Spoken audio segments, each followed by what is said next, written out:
মায়ারে আবৃত এই মায়াময় সংসার আমিও যে মায়ার বান্ধবন করা মুক্ত হব করা না, কিন্তু আজি আমার অশান্ত করা নিষ্পাপ জানকীৰ সতীত্বৰ ওপৰত আলোচনা কৰে আজিও দুৰ্মুখ দুৰ্জনে।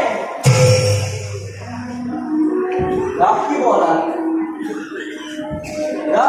লাগিব আমি ৰঘুকুলৰ সন্মান, কাৰণ আমি ৰঘুকুলৰ আমি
গম শান্তি হোমঃ यत् क्रोक्षा मिथुनादेव गम अबाधि काम मोहित জগতে বিখর্জিব দেবী জাতকিক অরণ্যর মাঝে স্বামীর দারুণ বর্জিতা সীতা দেবীয়ে হেদুয়াই পেলাব নিজর মনমর স্থিরতা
যেতিয়ালৈকে পিতৃ পিতামহৰ আশীৰ্বাদ আমাৰ প্ৰিয়ত আছে তেতিয়ালৈকে চিন্তাৰ নেদেখো কাৰ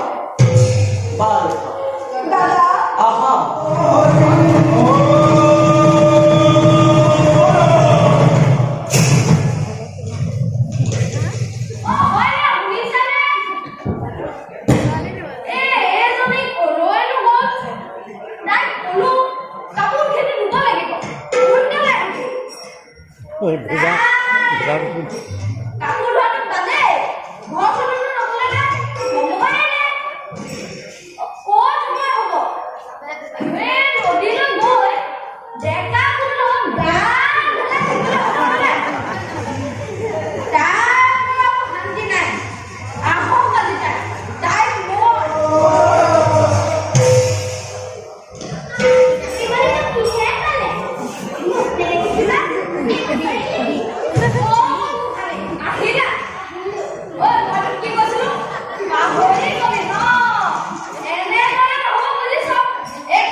বাৰু ৰবা, তুমি ইমান অনুৰোধ কৰিছা যেতিয়া মোৰ যেনেকৈ মনত আছে এই মাটিতে তাৰ প্ৰতিচ্ছবি অংকন কৰোঁ।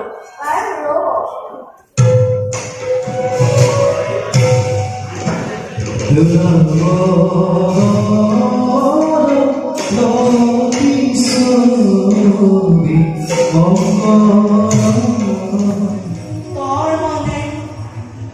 তাৰ মানে ৰাজ্যত শুনা লোকৰ নিন্দাৰ কথাবোৰ মিছা নহয়। কিদৰে সহ্য কৰোঁ মই, কিন্তু পাৰিবানে শিৰচ্ছেদ কৰিব অযোধ্যাৰ শত শত প্ৰজাজনক? শুনা ভাইভল, কালি ছদ্মবেশেৰে ফুৰোতে ৰাজ্যত মই নিজ কাণেৰে শুনিলো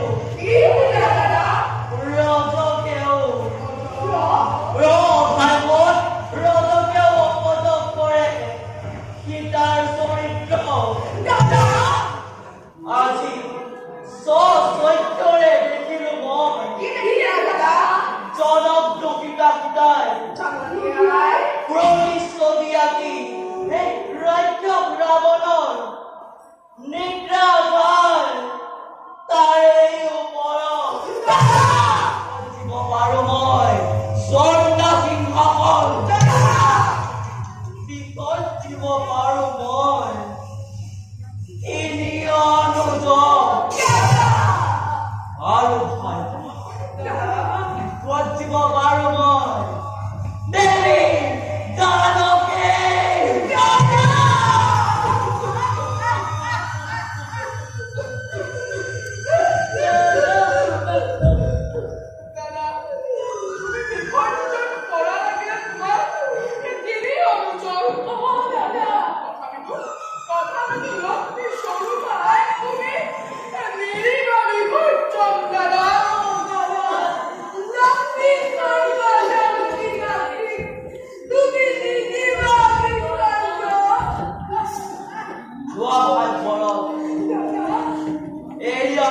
জানকী। অৰণ্যৰ মাজে কোৱা হয়, পাৰিবানে তুমি?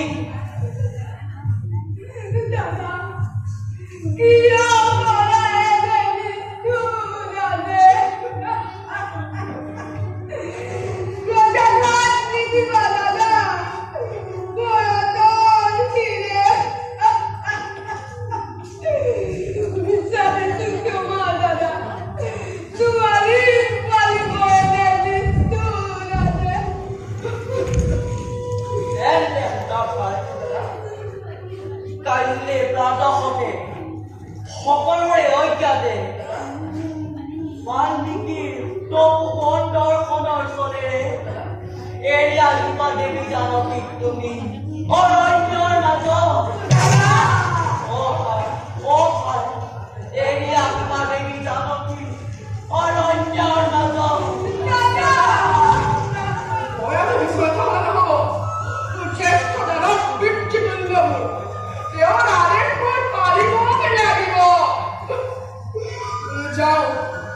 যাও ত্যাগ কৰি পৃথিৱীৰ সকলো মমতা দেৱী জানকী অৰণ্যৰ মাজে।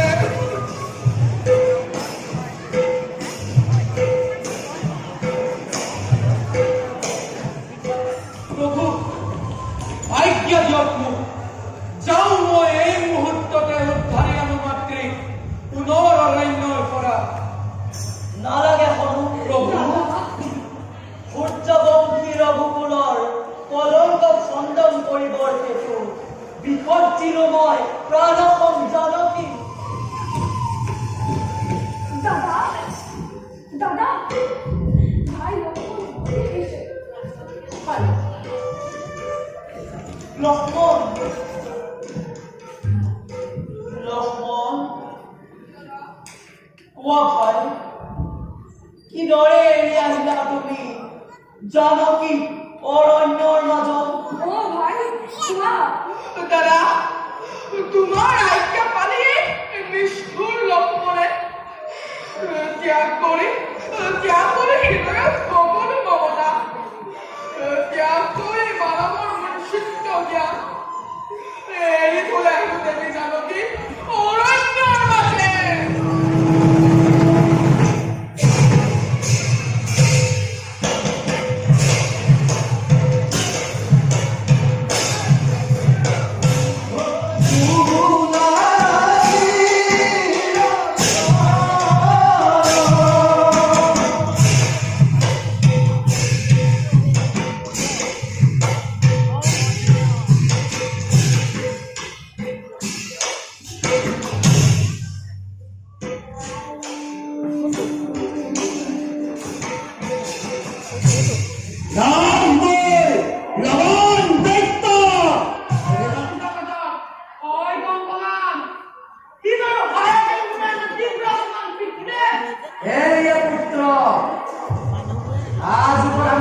অন্তকৰ ৰে ভাণ্ডাৰ প্ৰকাশী আছে লৈ মোৰ চৌত্ৰংগ বাহিনী এফালৰ পৰা জ্বলাই দিওঁ বিশ্বামিত্ৰ ৰাস্তা মৰে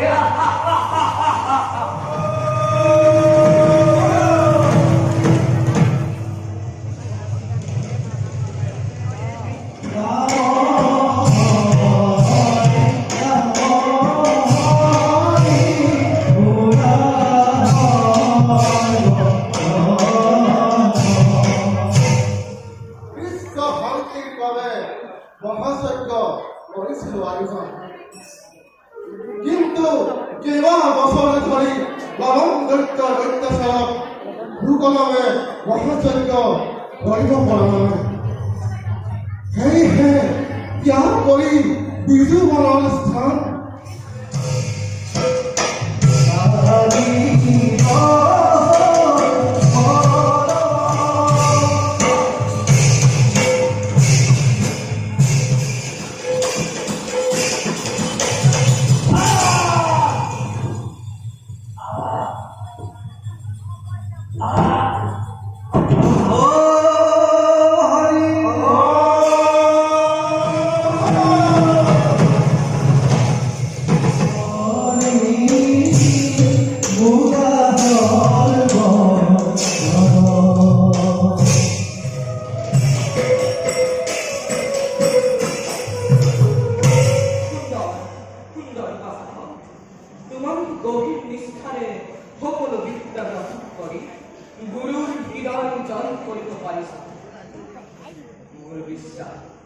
তোমালোকে ভৱিষ্যতে ভুল কৰিবা একো একজন মহাযোদ্ধা তোমালোকে কঠিন কৰি খন্তেক বিশ্বাস কৰা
Go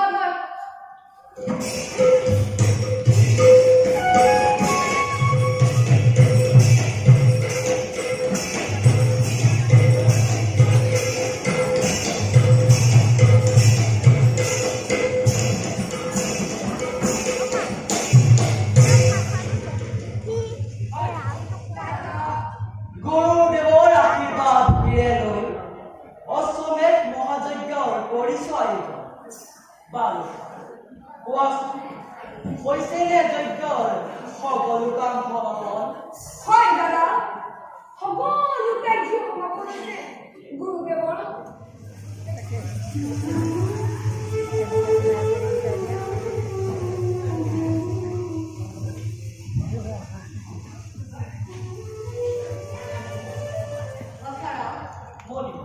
এতিয়া তুমি বিজয় পত্ৰ অশ্বৰ কঁকালত অলংকৃত ভাল কৰিবি। দাদা।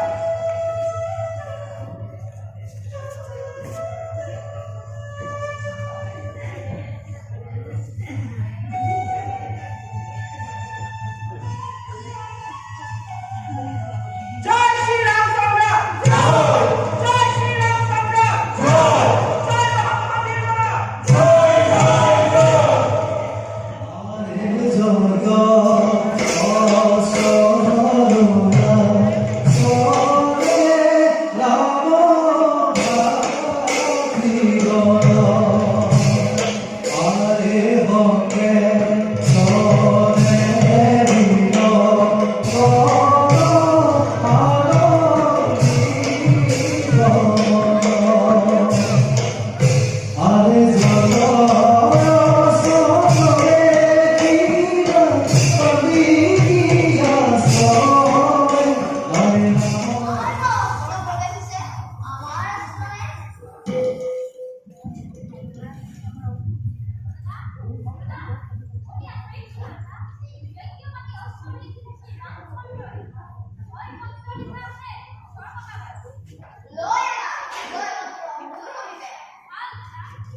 অযোধ্যার মহামণি দশরথের পুত্র শ্রী রামচন্দ্র অশ্বমেধ যজ্ঞ আরম্ভ করে মেরিছে যজ্ঞস্থ ভারতর সকল প্রাণী যজ্ঞ রস্ত লগতে অযোধ্যার লক্ষ্মণ হনুমান সহিতে অজস্র বীর সেনা যিসকল ৰজাই কোনো বাধা প্ৰদান নকৰাকৈ শ্ৰী ৰামচন্দ্ৰক মুকন্দ নাম তাৰ লগত অযোধ্যাৰ সদা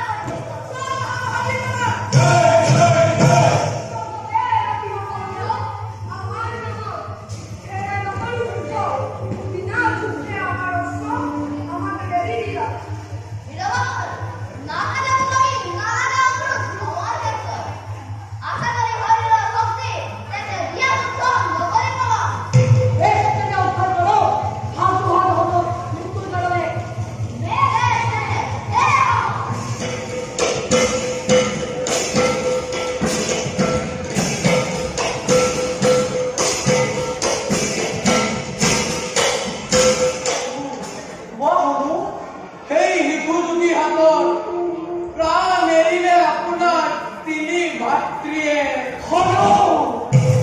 কি কৈছা তুমি? অ প্ৰভু, কি শুনিলো মই? প্ৰাণ এৰিলে মোৰ তিনি আগতে সামান্য দুটি শিশুৰ আগত যি বীৰে পঢ়িছিল লৱণযজ্ঞ, যি বীৰে পঢ়িছিল ইন্দ্ৰজিৎ বীৰ, সেই খেল মোৰ ভাতৃয়ে প্ৰাণ ত্যাগ কৰিলে দুটি শিশুৰ হাতত। নাই মোৰ ভাতৃগণ, তোমালোকে দুৰ্ভগীয়া ৰামক এৰি কলৈ গলা? কলৈ গলা তোমালোক? নাই, মই এনেদৰে ভাবিবই নালাগে। হনু প্ৰভু যোৱা লৈ আনা হনুমান। ভাল প্ৰভু। মই ভাতৃঘাতী উন্তহা ক্ষুদ্ৰ বালক কিবা হয়তো ফুৰিছ বনে বনে অনাই বনাই কোন তই বনাই নলয় কিয় কৰা এনে ব্যৱহাৰ আমাৰ প্ৰতি তহঁতেই সেই পাখণ্ড বালক বধ কৰি তিনি অনুজক দাৰুণ আঘাত দিলি প্ৰভুৰ অন্তৰত আজি তহঁতৰ ৰক্ষা নাই এই হনুমানৰ হাতত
যাও আমি অযোধ্যা নগৰে বল পিতা।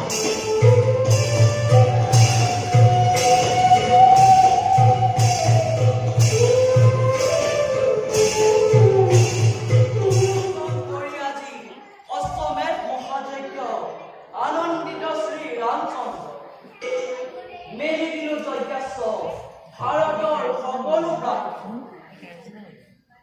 বন্দী কৰিব নোৱাৰি যজ্ঞাস্ত্ৰ সমৰ্পিলে আমাৰ পদত ভাৰতৰ লক্ষ্য লক্ষ্য নিপতিয়ে কিন্তু অৱশেষত পৰাজিত হলো কি কৈছো বাল্মীকি আশ্ৰমত থকা এই গুণৱতী বাল্মীকিৰ আশ্ৰমত থকা এই গুণৱতী দেৱী জানকী কুমাৰী দেবী জানকী তাৰ মানে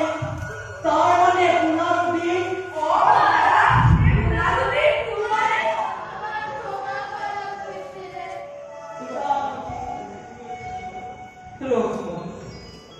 তোমাৰ কণ্ঠহাৰ সিন্ধি মহাপুণ্য আছিল মোৰ আশ্ৰমত আজি নিজেই ৰাখি দিলো তোমাৰ কাষত প্ৰতিব্ৰতা জানকী নগৰা সন্দেহ প্ৰত্যহ গ্ৰহণ কৰা এই মোৰ শেষ কৰিলো মই মানুহ জানকী পিতা পুনঃ কৰিবা পিতা। পুনঃ কুশল থাকি মই সৰ্বকাৰ্য পূৰ্ণ ওম শান্তি ওম শান্তি শান্তি পুনর্বার করিও বিপদ রজা বর্গই না মানে অগ্নি পরীক্ষার বিষয়ে কিন্তু কেনেকৈ মই জানো ঠিক মই অগ্নি পৰীক্ষাৰ কথা কাকা